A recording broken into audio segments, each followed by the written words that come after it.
Ya,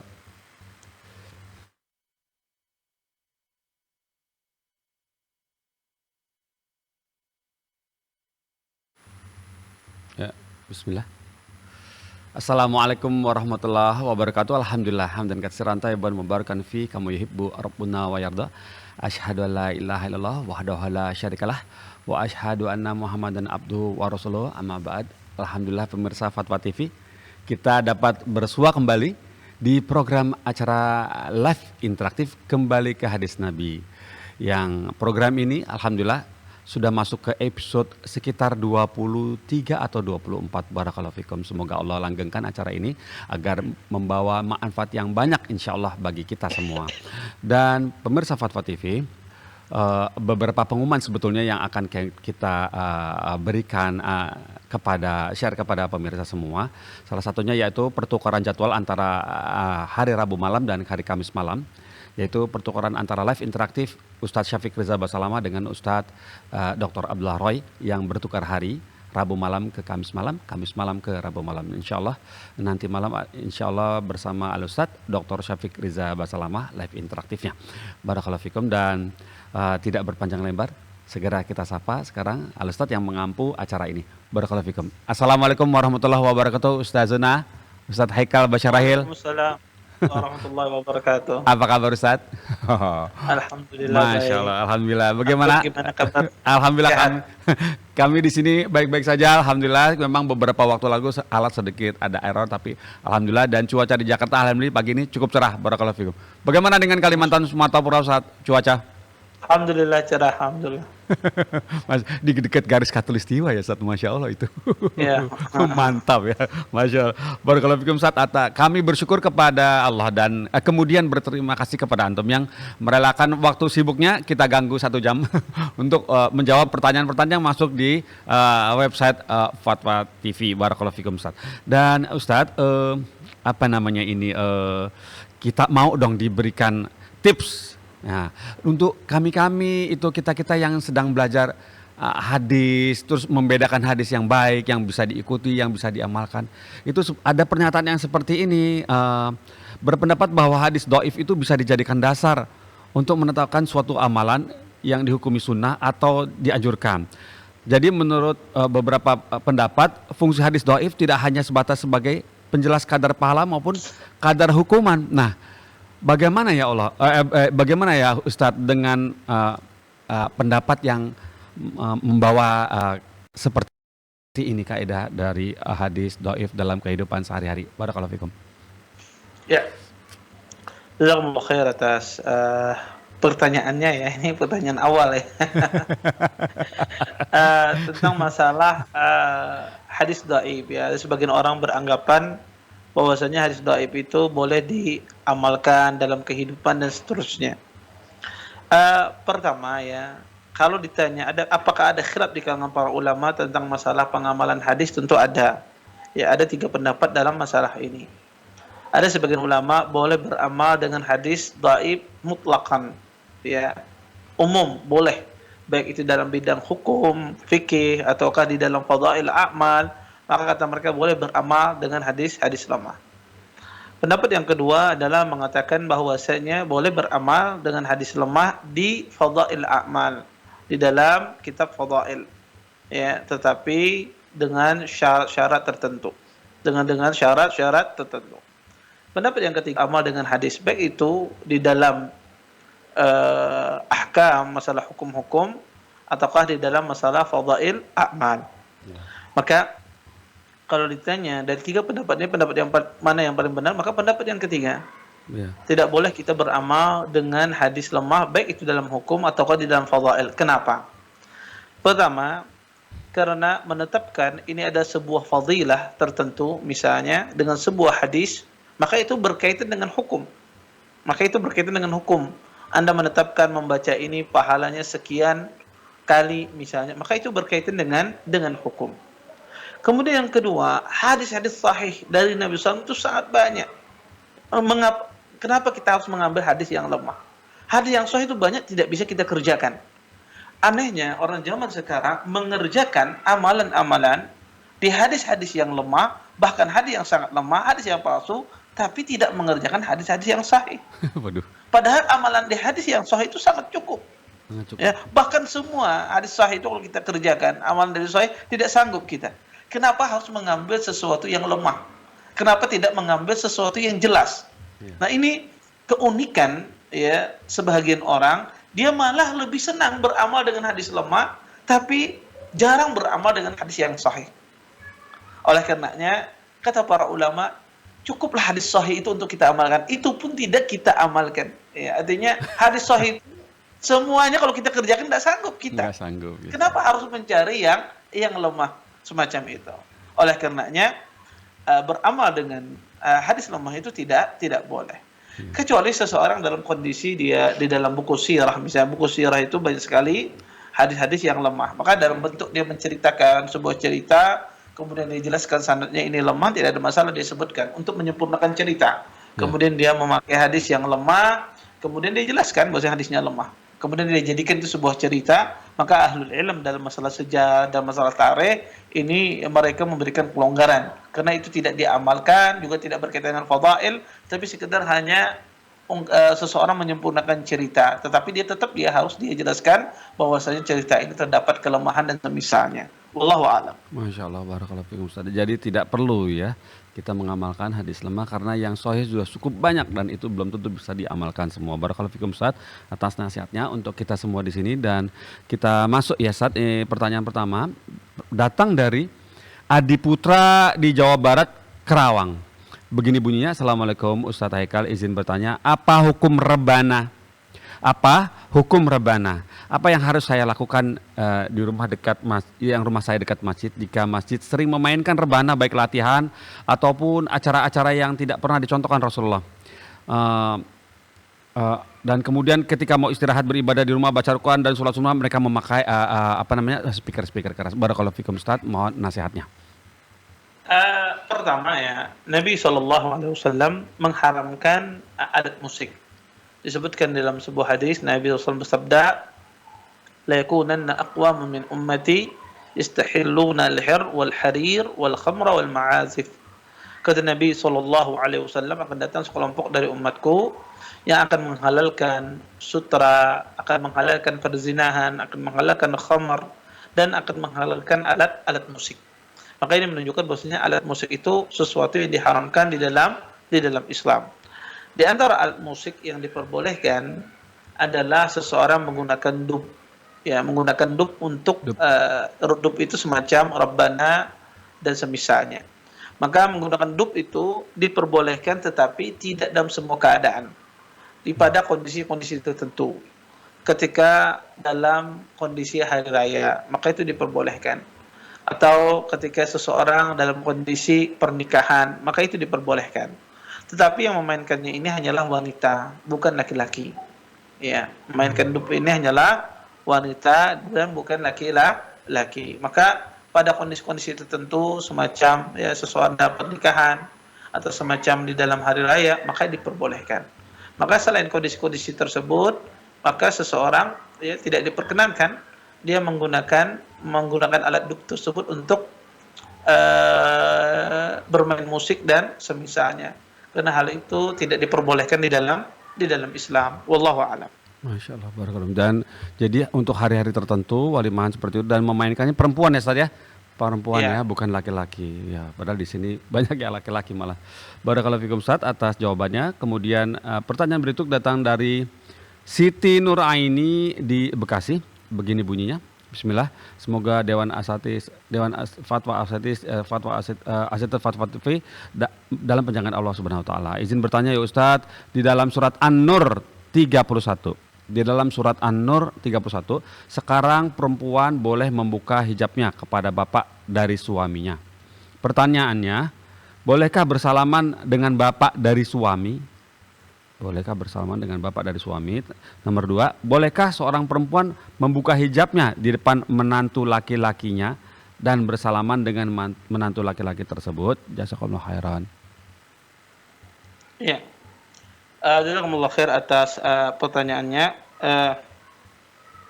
Apakah boleh tadi ya membuka hijab gitu ya, membuka kerudungnya di hadapan mertuanya laki, ya, di hadapan mertuanya laki, seorang wanita, seorang mantu, dan apakah boleh berjabat tangan dengan dia? Maka boleh, karena itu adalah dari mahram kita, ya, itu dari mahram seorang wanita, Wanita. ya, maka diperbolehkan, ya,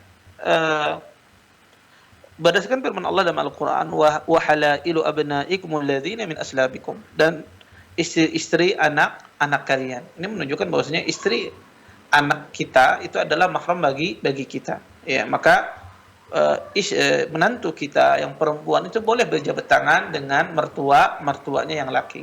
Boleh dia membuka jilbabnya, boleh. Boleh. Tetapi ya, aurat yang boleh dinampakkan adalah aurat dari bagian dada atas, ya, atas sampai kepala, kemudian lengan dia boleh ditampakkan, Ya. dan betis dia boleh dia tampakkan. Maka dia boleh tampakkan kepada mertuanya.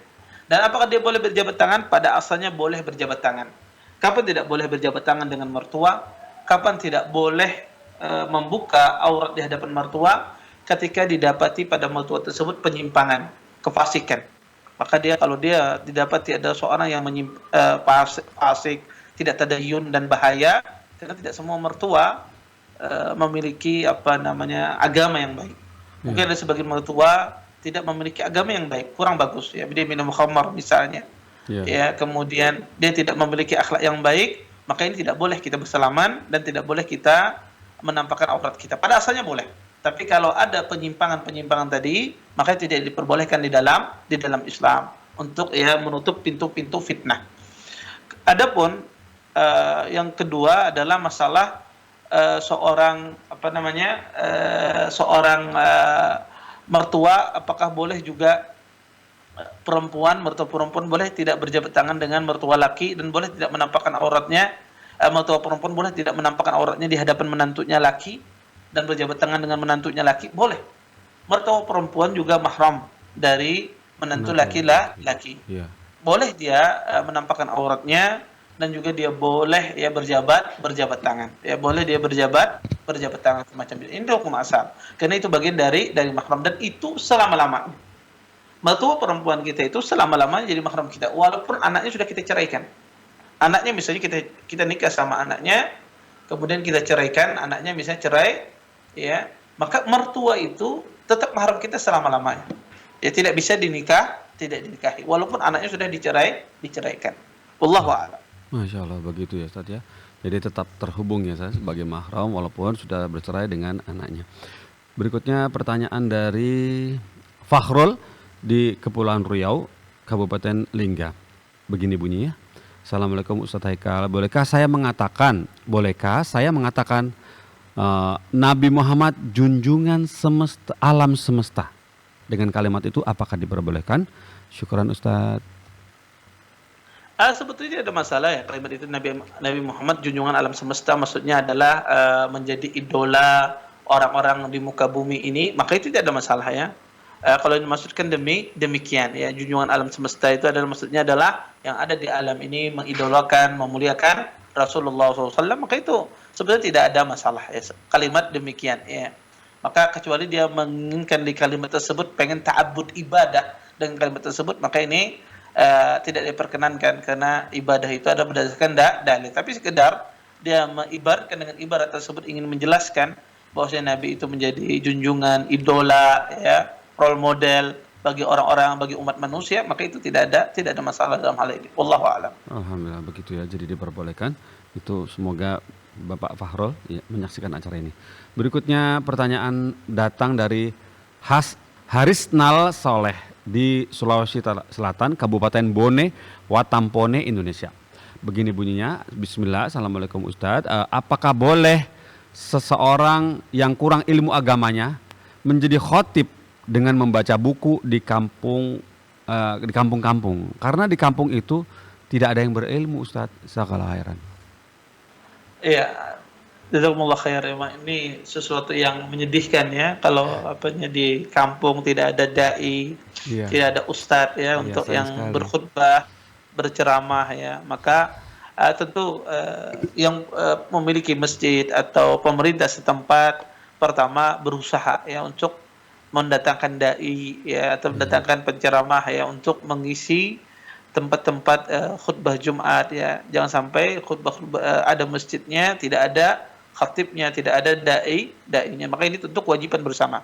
Baik kewajiban pemerintah setempat dan juga kewajiban masyarakat di sekitar, dia berusaha untuk mencari dai yang bisa menyampaikan agama, yang bisa menjadi imam mereka.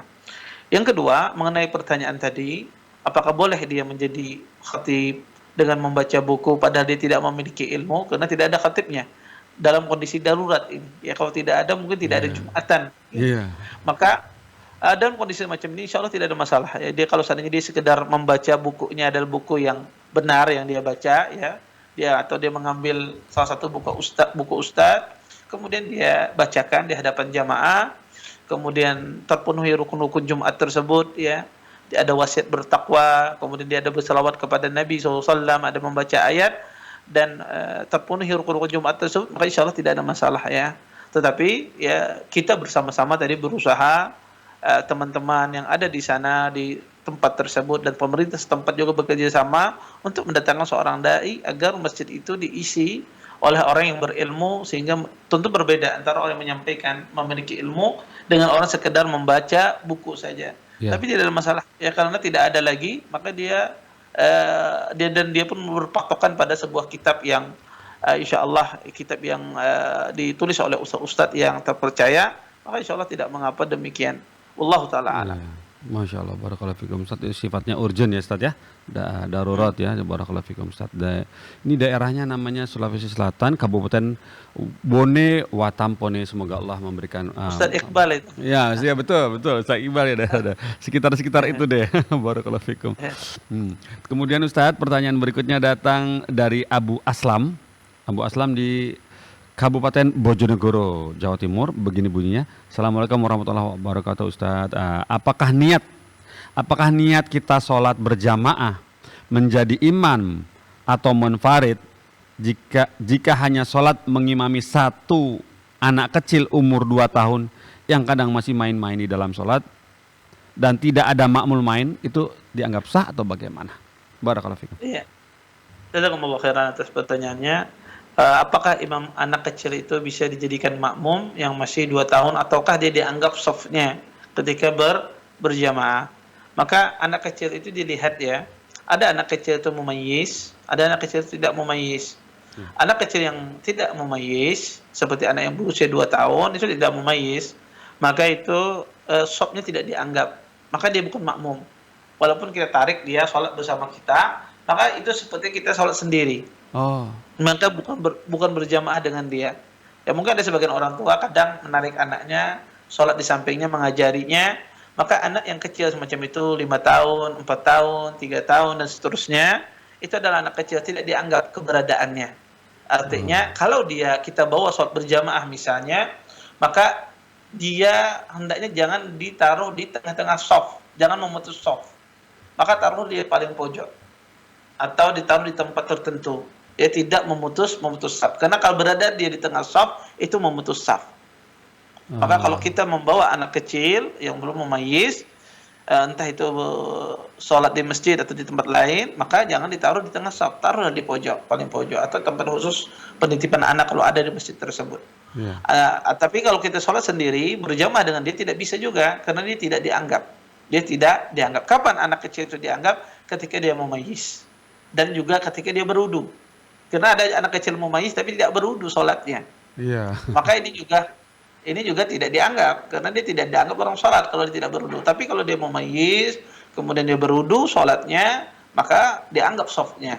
Ketika dia sholat ya dianggap softnya semacam itu. Wallahu a'lam. Oh, begitu ya Ustaz. Jadi tidak dianggap selama. Kapan itu bisa dianggap anak kecil itu? Sampai dia balik atau batasannya Ustaz? Iya, mumayyiz itu para ulama berselisih tentang masalah mumayyiz. Mumayyiz itu ada yang mengatakan di atas usia 7 tahun, usia 8, 9, 10. Sebagian mengatakan mumayyiz itu boleh juga bisa di bawah usia 7 tahun, 6 tahun ya. Sebagian ahlul ilm mengatakan bahwasanya mumayyiz itu dia bisa membedakan kanan dan kiri ya, mana yang sebelah kanan, mana yang bagian kiri. Maka kalau kita punya anak nggak bisa membedakan bagian kanan dan bagian kiri walaupun usianya 15 tahun, menurut pendapat ini bukan mumayyiz. Ya, bukan anak yang mumayyiz ya. Kalau masih pakai sendalnya salah ya. Yang Iya, kanan dipakai, ke yang kiri kiri ya. Yang kiri dipakai lucu. kanan ya. Walaupun sudah 20 tahun usianya ini bukan mumayyiz ya. Waduh, Menurut repot. tetapi pendapat yang paling benar di kalangan para ulama bahwasanya mumayyiz itu adalah dia bisa membedakan mana yang baik, mana yang buruk. Paham Iya, perintah ya, bisa mengerjakan perintah ya, meninggalkan ya larangan ya. Kemudian dia mengerti salat walaupun usianya 7 tahun, 8 tahun dia mengerti salat, berwudu, maka itu bisa dikatakan dia mumayyiz. Wallahu a'lam. Tapi Masya Allah. ahlul ilm banyak mengatakan mumayyiz itu rata-rata usianya 9, 10 dan ke atas semacam Oh itu. iya, Wallahu a'lam. Dan emang iya. anak-anak kalau sudah usia 10 tahun, itu rata-rata 9 tahun, 10 tahun itu rata-rata sudah mumayyiz, mengerti betul tata cara salat. Wallahu a'lam. Afwan Ustadz, boleh kami diberi arti sedikit definisi mumayyiz itu apa Ustadz? Bahasa Mumayyiz Indonesia. itu adalah mumayyiz itu dalam bahasa Arab, dia anak yang belum balik, ya anak yang belum balik, tetapi dia sudah mengerti ya hukum-hukum salat, sudah Oh, paham dia tata cara pelaksanaannya dan oh, semisalnya. iya, Ya, dan itu disebut dengan mumayyiz iya, istilahnya. Dia bisa membedakan. Oh, ini iya, salat, ini bukan salat. Salat tidak boleh kayak gini ya di dalam salat. Nah, itu mumayyiz. Dia iya, bisa membedakan mana baik, mana yang buruk ya. Tahu ini tidak benar, ini tidak bagus, dia tahu. Maka iya. itu dikatakan anak itu mumayyiz. Oh begitu. Sementara kalau anak yang sebelumnya balita gitu 4 tahun, 5 tahun itu disebut apa Ustadz? Afwan? Tidak mumayyiz kata orang. Anak Oh, kecil. anak kecil aja ya. Sabi ya, sabi ghairu mumayyiz kalau dalam Oh, bahasa Arabnya. iya. Ya, anak kecil yang tidak mumayyiz. Anak kecil yang tidak mumayyiz. Barakallahu fikum seperti itu saja. Masya Allah ini pengetahuan yang berharga sekali ini. Terjadi soalnya Ustadz di masjid-masjid kita atau musola-musola di kompleks-kompleks dekat di daerah Indonesia dan sekitarnya seperti itu. Jadi anak kecil taruhnya di pinggir begitu ya bapak-bapak ya. Di pinggir jangan sampai memutus shaf kata Ustadz Aikal. Barakallahu fikum Ustadz. Kemudian kita pertanyaan berikut datang dari Haikal. Wah mas namanya sama nih. Haikal Alvaredo. Di Sumatera Barat, Kabupaten Pesisir Selatan Indonesia. Begini bunyinya. Assalamualaikum Ustaz Eka. Saya ikut Idul Fitri hari Jumat Ustadz. Saya memilih ini karena masyarakat sekitar dan juga melihat Arab yang Id hari Jumat. Nah, keesokan harinya ba'da subuh saya baru tahu kalau kita diwajibkan ikut pemerintah negara kita, yaitu di hari Sabtu. Jadi saya berhari raya 1 hari lebih dulu dari pemerintah karena ketidaktahuan saya ya Ustadz. Nah, jadi apakah saya berdosa Ustadz dan bagaimana cara taubatnya? Apakah puasa 1 hari ini diganti atau bagaimana? Jazakallah khairan. Iya. Ya, jazakumullah khair atas pertanyaannya. Adapun masalah penentuan hari raya ya, tadi yang ditanyakan masalah Idul Fitri, maka tentu ya seseorang mengikuti negara di mana dia berada. Kalau di Indonesia, maka dia mengikuti negara yang ada di tempat dia tinggal. Walaupun para ulama berselisih ya tentang masalah penentuan hilal itu atau ittihadul matali' ya. Apakah jika satu negara melihat bulan, semua negara wajib mengikutinya ya, ataukah setiap negara itu memiliki matlak masing-masing ya, penglihatan masing-masing. Itu jadi khilaf di kalangan para ulama. Tapi pendapat yang paling rajih wallahu a'lam bahwasanya setiap negara itu memiliki matlak masing-masing. Apa dalilnya adalah hadis Quraib. Ya, hadis Quraib Maula Ibni Abbas ketika dia pergi ke kota Syam, ya, pergi ke kota Syam. Di kota Syam yaitu mereka melihat hilal terlebih dahulu. Akhirnya Quraib berpuasa terlebih dahulu. Ketika sampai di Mekah, ya, ketika sampai di Madinah balik di akhir Ramadan, ditanya oleh Abdullah bin Abbas, kapan kalian melihat hilal? Kata Quraib, kami melihat hilal pada malam Jumat. Kata Abdullah bin Abbas, sedangkan kita di sini melihat hilal pada malam Sabtu. Maka kata Ibn Abbas, maka kita akan menyempurnakan sehari lagi karena di Syam pada saat itu berhari raya besoknya. Kata Ibn Abbas, kita menyempurnakan sehari lagi. Kemudian kata Quraib, awal taktafi bi ru'yati Muawiyah wa ahli Syam. Apakah engkau tidak cukup wahai Ibn Abbas dengan apa yang dilihat oleh Muawiyah dan ahli Syam, bahwasanya mereka melihat terlebih dahulu, kita ikut hari raya mereka saja. Kata Ibn Abbas, hakada amarna Rasulullah sallallahu atau dalam sebagian riwayat hakada umirna. Seperti inilah kami diperintahkan, kata Ibn Abbas. Seperti inilah Nabi memerintahkan kami. Artinya kami tetap menyempurnakan satu hari, menambah 1 hari. Kenapa? Padahal kota Syam dan kota Madinah ya itu tidak sejauh jaraknya antara Indonesia ke Arab Saudi. Maka di sini Ibnu Abbas tidak mengikuti ru'yahnya, penglihatannya orang Syam. Beliau menambah satu hari di kota Madinah. Ini menunjukkan, kata para ulama, setiap negara itu memiliki matla tersendiri. Kemudian Syekh Abdul Salam Barjas, ya, beliau menukil di dalam kitab beliau Dawabit Mu'amalah Mal Hukam atau Mu'amalah Mal Hukam. Beliau menukil al-ijma'. Ijma' dinukil oleh Hasan al-Basri bahwasanya ada hak wulatul umur, ada hak 5 wulatul umur. Ada hak 5 pemerintah itu terhadap rakyatnya. Salah satunya adalah masalah penentuan hari raya. Selama dia menentukan hari raya tersebut berdasarkan kaidah fikih, berdasarkan ru'yah atau berdasarkan istikmal, menyempurnakan bilangan bulan, maka wajib di suatu negara itu, rakyat di suatu negara itu mengikuti pemimpinnya, karena itu adalah hak waliul amr. Dan ini dinukil oleh Hasan al-Basri. Dan Syekh Abdul Salam Barjas punya kitab bagus sekali, Mu'amal mal Hukam, kitab yang sangat kecil. Di situ beliau menukil perkataan Hasan al-Basri tersebut. Kemudian bagi orang yang sudah tidak tahu, terlanjur dia berbuka puasa pada hari tersebut, apa yang harus dia lakukan? Maka dia qadha puasanya satu hari tersebut akibat dia tidak tahu. Ya, akibat dia tidak tahu, dia kira hari ini sudah hari raya, ternyata belum, dan dia sudah makan, sudah minum, ya, kemudian baru tahu belakangan, maka dia qadha satu hari puasa yang dia tinggalkan tersebut. Wallahu a'lam. Masya Allah, begitu ya. Semudah itu, tinggal qadha saja ya, karena ketidaktahuan. Barakallahu fikum Ustaz atas nasihatnya. Berikutnya, pertanyaannya kembali datang dari Fahrul di Lingga, Indonesia, Kepulauan Riau. Masih tentang kata-kata ini. Assalamualaikum Ustaz Hakal, apa hukumnya memuji orang? Apa hukumnya memuji orang dengan mengatakan raja dari segala raja, memuji orang dengan kamulah raja dari segala raja. Sementara kita tahu raja dari segala raja ada sungguhnya Allah. Syukurnya Ustaz atas masukannya. Ini tidak boleh ya, diharamkan. Dilarang dalam Islam seseorang mengatakan raja dari segala raja. Kenapa? Karena ada hadis Nabi SAW dalam masalah ini. Kata Nabi SAW, inna akhna'a ismin indallah rajulun tasamma malikal amlak. La malika illallah. Kata Nabi, sesungguhnya nama yang paling jelek adalah seseorang, ya, nama yang paling jelek di sisi Allah adalah seseorang menamai dia adalah raja dari segala raja. Ya, maka tidak ada raja kecuali Allah Subhanahu wa taala. Maka tidak boleh seseorang menamai raja dari segala maharaja.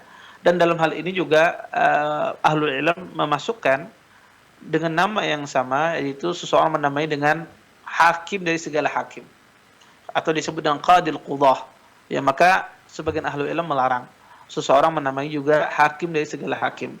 Tetapi sebagian ulama mengatakan bahwasanya kalau hakim dari segala hakim itu kalau dikaitkan dengan tempat, dibatasi dengan tempat, maksudnya hakim dari segala hakim di Jakarta misalnya, hakim dari segala hakim di Indonesia misalnya. Yeah. Maka kata para ulama kalau dibatasi dengan tempat, maka itu tidak mengapa kata mereka. Atau dibatasi dengan waktu.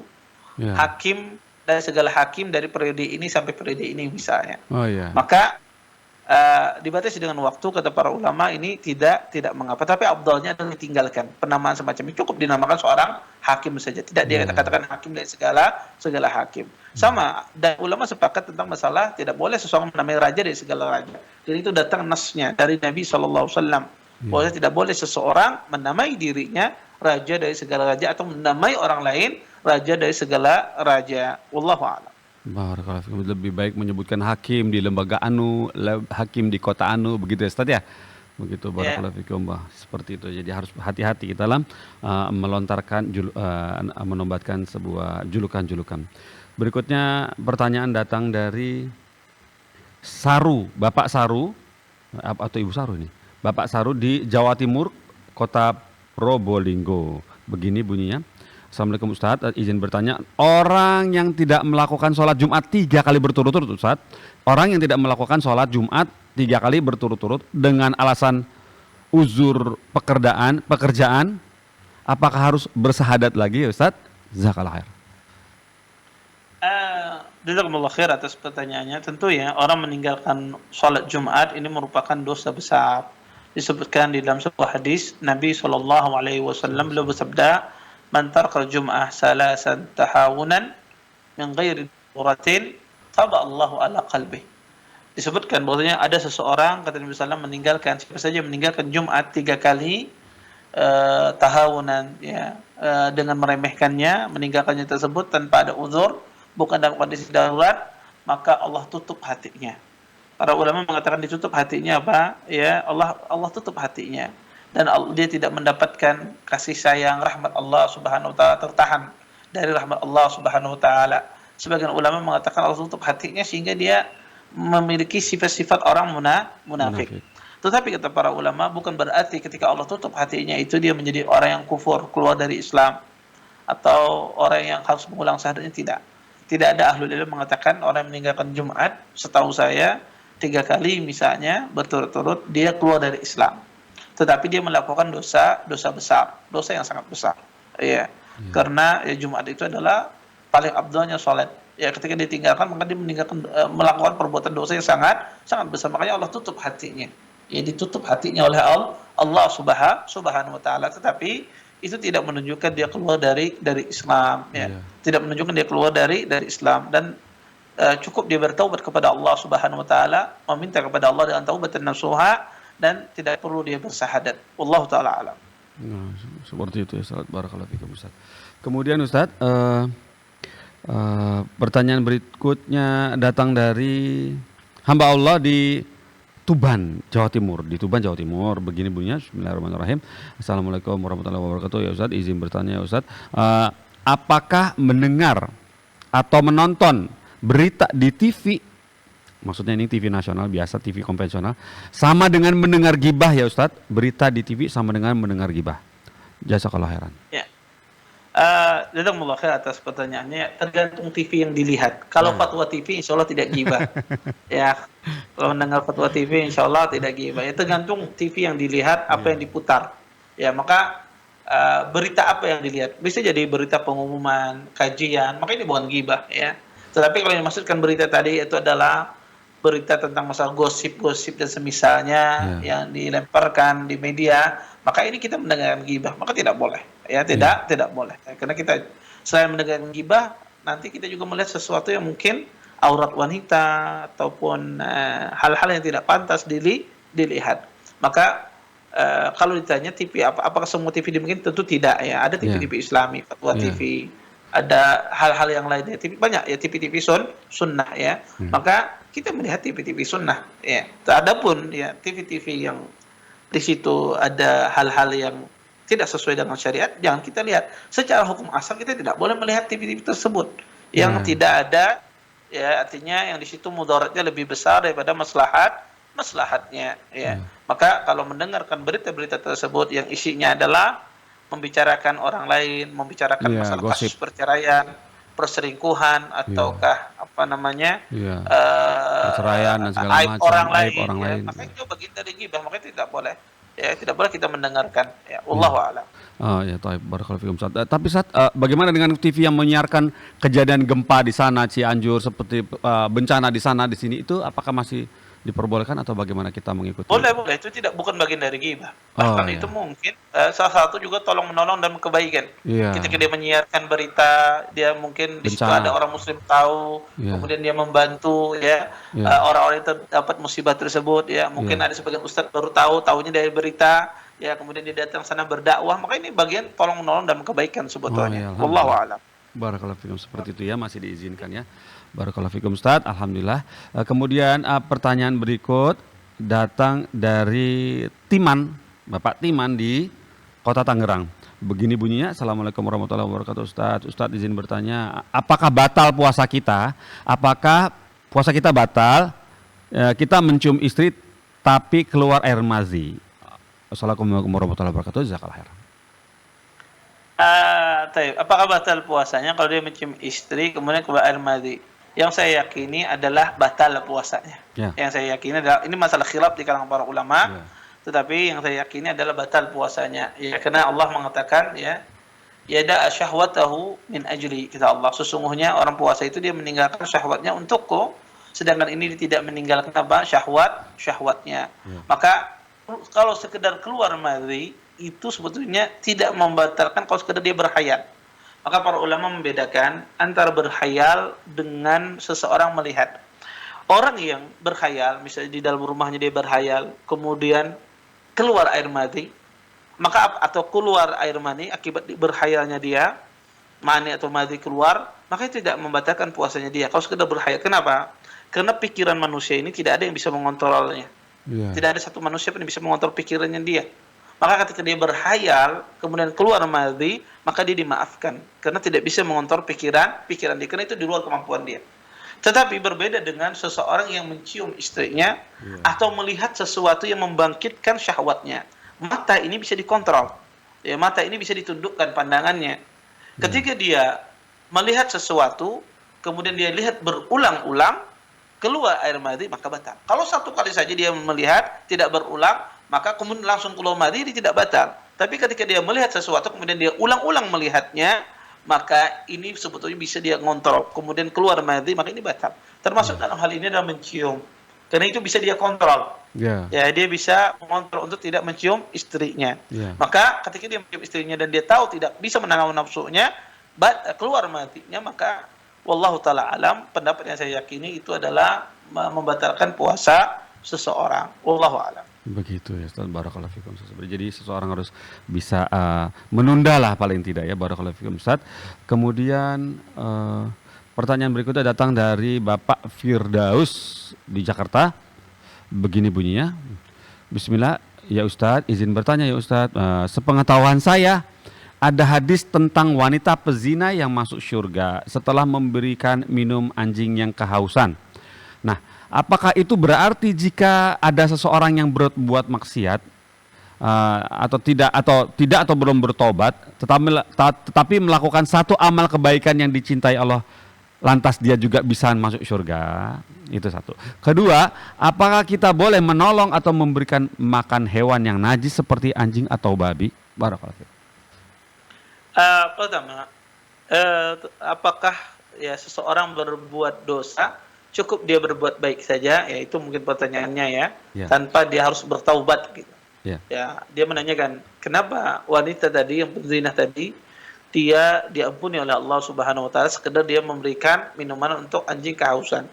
Maka perlu diingat ya, salah satu penghapus dosa itu ya dengan dua cara. Ya, dosa kita dihapuskan oleh Allah Subhanahu wa taala dengan tiga cara sebetulnya. Pertama, dihapuskan dosa kita itu ketika kita beristighfar. Kita mengucapkan astagfirullah, astagfirullah, astagfirullah. Maka istighfar itu salah satu penghapus dosa. Kemudian ya, termasuk di dalam masalah ini adalah seseorang bertaubat kepada Allah. Ketika dia bertaubat kepada Allah Subhanahu wa taala, ya, dia tidak mengulangi lagi perbuatan dosa tersebut, maka ini juga adalah penghapus dosanya. Maka istighfar dan taubat itu adalah penghapus dosa bagi seseorang. Kata Nabi sallallahu alaihi wasallam, at-taib minadz-dzanbi kaman la dzanba lahu. Orang yang bertaubat dari sebuah perbuatan dosa bagaikan orang yang sudah tidak memiliki dosa lagi. Dan hadis yang masyhur, hadis Amr bin As ketika beliau masuk Islam, ya. Kemudian ketika beliau menjulurkan tangan beliau, kemudian Nabi menjulurkan tangan beliau, Amr bin As menarik tangannya beliau. Kata Nabi, wahai Amr, ya ada apa gerangan engkau? Menaik kembali tanganmu.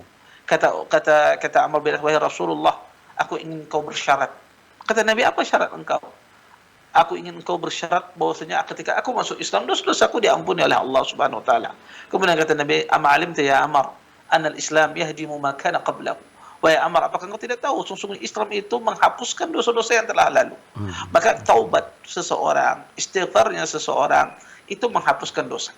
Kemudian yang kedua, yang menghapuskan dosa itu adalah musibah yang menimpa seseorang. Apa saja musibah yang menimpa kita, maka itu salah satu penghapus dari dosa kita.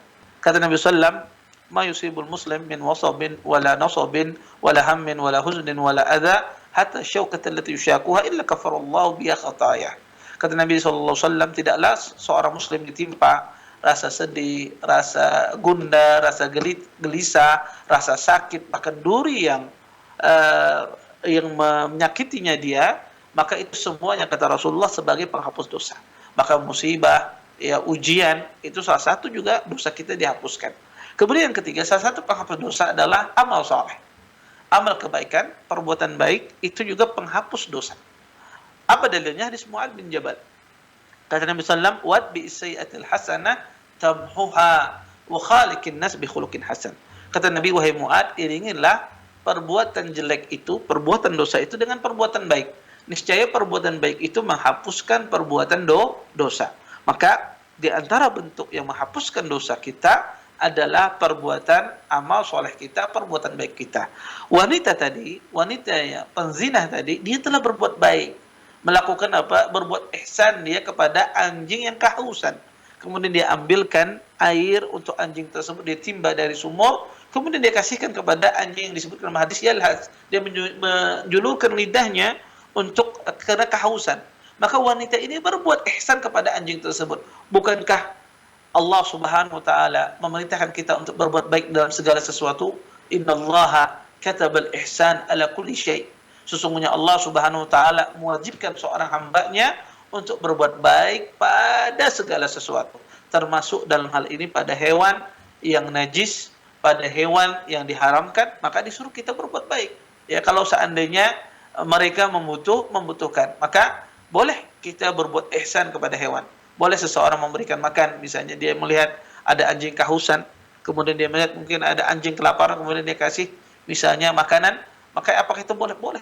Ya, itu boleh. Ya, dan itu ya sesuatu yang tidak diharamkan di dalam syariat kita. Wallahu taala. Masya Allah, begitu Ustadz ya jadi ya. Yang kedua Ustadz, Afwan, masih ada pertanyaan kedua. Lantas apakah boleh menolong atau memberi makan hewan yang najis seperti anjing atau babi itu begitu? Iya, tadi sudah kita singgung bahwasanya boleh dia memberikan makan ya anjing ya. Boleh dia memberikan makan hewan-hewan yang najis ya. Selama hewan tersebut ya dia membutuhkan, bukan dia pelihara ya. Tentu bukan. Itu dia poinnya ya Ustaz ya. Iya, bukan hewan tersebut ya, karena ada hewan-hewan yang tidak boleh dipelihara. Anjing misalnya tidak boleh kita pelihara kecuali anjing emas ya, anjing yang menjaga hewan ternak.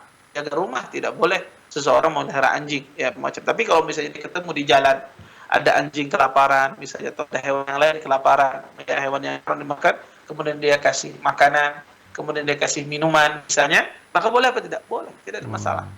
Ya, maka tidak mengapa, karena kita disuruh berbuat ihsan, berbuat baik pada segala sesuatu. Wallahu a'lam. Jadi maksudnya adalah bukan dipelihara ya binatang tersebut ya, bukan dipelihara.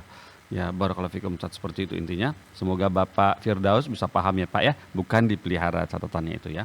Kemudian pertanyaan berikutnya datang dari Ibu Hilda di Jakarta Selatan, begini bunyinya. Assalamualaikum warahmatullahi wabarakatuh Ustaz. Semoga Ustaz selalu dirahmati Allah Azza wa Jalla. Amin. Afwan Ustaz, sejak tahun 2017, ibu saya sakit sehingga tidak bisa puasa Ramadan. Nah, terus juga pada waktu tersebut fidyah beliau belum bisa dibayarkan karena butuh biaya untuk perawatan beliau. Namun Oktober 2022 beliau meninggal dunia. Nah, untuk itu sebagai wali bagaimana saya membayarkan fidyah saat ini? Nah, tanda tanya. Terus karena saya sulit untuk mengumpulkan orang duafa, sejumlah hari yang ditinggalkan puasa oleh ibu saya yaitu karena harinya mencapai 180 hari ya Ustadz. Nah, bolehkah memberi makan langsung ke panti yatim saja atau bagaimana? Barakallahu fikum. Berarti beliau ini tidak berpuasa selama 6 tahun ya? Iya, berarti selama 6 tahun. Iya, 180 hari. 3 kali. Iya, benar. 6 tahun betul. 180 bagi 30 ya. Ya. Pertama, ya, orang yang sakit tidak mampu berpuasa itu ada dua. Iya. Ada orang yang sakit bukan sakit menahun. Artinya ada orang sakit, kemungkinan dia sembuh dari sakitnya. Tetapi ketika dia sakit, dia tidak bisa berpuasa. Ya. Maka orang semacam ini, dia disuruh mengqadha puasanya. Maka kalau ada, misalnya kita punya keluarga kita yang sakit, tapi sakitnya itu bisa sembuh. Artinya bisa sembuh, sakitnya tersebut bisa disembuhkan. Maka orang semacam ini tidak bayar fidyah. Tapi dia mengqadha puasanya ketika dia sembuh. Nah, orang semacam ini kalau seandainya sakitnya itu bersambung, yang mana pos dokter dia bisa sembuh, tapi sakitnya bersambung dan sampai dia meninggal, sehingga dia tidak ada punya kesempatan untuk mengqadha, maka ahli warisnya tidak perlu mengqadha. Gitu. Ya, karena sakitnya bersambung. Yang kedua, dia sakit diponis oleh dokter bisa sembuh. Tapi dia sakit kemudian sembuh, sebetulnya dia bisa sudah mengqadha puasa yang ditinggalkan, tapi dia akhirkan nanti aja lah, nunggu bulan depan kata dia. Akhirnya dia ternyata bulan depan dia meninggal. Meninggal. Nah, orang semacam inilah yang dipuasakan. Orang semacam inilah dipuasakan. Man mata wa alaihi siyamun shoma anhu waliyuhu. Barang siapa yang meninggal dan bagi dia hutang puasa, maka walinya lah yang memuasakannya, ahli warisnya lah yang memuasakannya. Nah, ini bagi tadi penyakitnya yang diponis oleh dokter bisa sembuh. Iya. Yang kedua adalah tipikal orang sakit yang diponis oleh dokter tidak bisa sembuh, atau penyakit yang daim ya, terus menerus ya. Maka apa yang harus dilakukan? Dia tidak akan bisa sembuh dan dia tidak mampu berpuasa. Maka orang semacam inilah disuruh untuk membayar fidyah. Disuruh membayar fidyah sebanyak puasa yang ditinggalkan. Maka kalau ditanya tadi itu sebetulnya keliru. Karena selama 6 tahun, seharusnya setiap 1 tahun itu dikeluarkan fidyahnya. Ya ketika selesai Ramadan tidak dirapel semacam itu ya. Seharusnya nah, tapi terus ini sudah terjadi gimana Ustadz? Bagaimana cara mengeluarkan fidyahnya? Maka kalau beliau itu sakit 6 tahun ya, dan kebetulan mungkin pada saat itu kata beliau tadi uang kepakai gitu ya, untuk gunakan berobat dan operasi dan semisalnya, wallahu a'lam. Tapi intinya kok sekarang ini yang beliau lakukan adalah dikeluarkan fidyahnya. Bagaimana caranya? Bisa fidyah itu kita kasihkan, nggak mesti banyak orang dikumpulkan. Bisa Anda kumpulkan misalnya 20 orang, 30 orang, kemudian Anda kasih dalam satu orang itu mungkin untuk total 6 orang misalnya 30 orang ya. Anda kasih per orangnya itu misalnya untuk 6 orang, karena satu orang dia punya keluarga misalnya. Ini untuk makan selama 6 hari, ini makanannya, ini berasnya, ini lauknya. Selama ya 6 hari atau selama untuk 6 orang. Gitu. Maka itu bisa dihitung. Ya, atau Anda bisa mengasihi orang yang sama. Esoknya lagi kasih lagi orang itu. Besoknya lagi kasih orang itu, tidak ada masalah. Tidak mesti dengan 180 orang yang berbeda-beda, tidak mesti. Bisa dengan mengasihi orang yang sama, mengumpulkan 10 orang, ya datang ke rumah dia, besok lagi datang lagi 10 orang yang sama, tidak ada masalah. Selama dia orang fakir miskin. Tidak mesti orang yang berbeda-beda ketika kita memberikan fidyah. Kemudian tadi ditanyakan apakah boleh saya kasihkan kepada anak yatim saja Ustadz? Maka insya Allah boleh. Kalau betul-betul anak yatim itu adalah mereka orang yang fakir miskin. Maka kalau mereka adalah orang yang fakir miskin, maka boleh. Dan rata-rata biasanya anak yatim yang di panti asuhan, rata-rata mereka adalah anak yatim, anak-anak yang fakir miskin. Maka insya Allah tidak mengapa seseorang memberikan ke panti asuhan tersebut kalau seandainya panti asuhan tersebut anak-anaknya betul-betul fakir. Allahu a'lam. Masya Allah. Jadi, nah ini menarik Ustadz. Saya pribadi dapat satu lagi, yaitu boleh memberikan orang yang sama. Orang yang sama boleh ya Ustadz ya. Tidak harus berbeda-beda. Barakallahu fikum. Seperti itu. Alhamdulillah. Berikutnya pertanyaan datang dari Beni Muhammad Sander. Beni Muhammad Sander di Riau, Pekanbaru. Begini bunyinya. Assalamualaikum Ustadz Haikal. Semoga Allah menjaga Ustadz. Ustadz, selama ini saya lebih condong ke pendapat yang mengatakan bahwa cukup menyimak bacaan Al-Fatihah imam di dalam sholat jahar jika kita sebagai makmum dan mengaminkannya di akhir. Namun bagaimana jika kita masuk sholat ketika imam sedang membaca surat lain atau surat tambahan setelah surat Al-Fatihah itu? Kita tidak kedapatan menyimak Al-Fatihah yang dibaca imam. Nah, apakah kita langsung diam menyimak bacaan surat lain tersebut, tambahan tersebut, surat lain imam tersebut, atau baca Al-Fatihah dulu sendirian secara sir? Barakallahu fikum. Mohon ilmunya. Barakallahu fikum. Jazakumullah khairan atas pertanyaannya. Pertama, beliau tentang berpendapat bahwasanya ya bagi yang berpendapat ya wajib membaca Al-Fatihah di belakang imam. Maka kalau ada orang berpendapat wajib membaca Al-Fatihah di belakang imam, kemudian dia mendapati imamnya misalnya sudah membaca surah yang lain, atau imamnya sudah rukuk, misalnya tidak sempat dia membaca Al-Fatihah, apakah sholatnya tidak sah satu rakaat tersebut? Jawabannya tidak. Bagi Anda berkeyakinan wajib membaca Al-Fatihah di belakang imam, ketika Anda mendapati imam sedang rukuk misalnya, Anda ikut rukuk bersama imam, dan insya Allah itu dapat satu rakaat. Dalilnya apa? Dalilnya adalah kisah sahabat Wabisah bin Ma'bad. Wabisah bin Ma'bad dia masuk ke dalam shaf. Beliau rukuk di depan pintu masjid.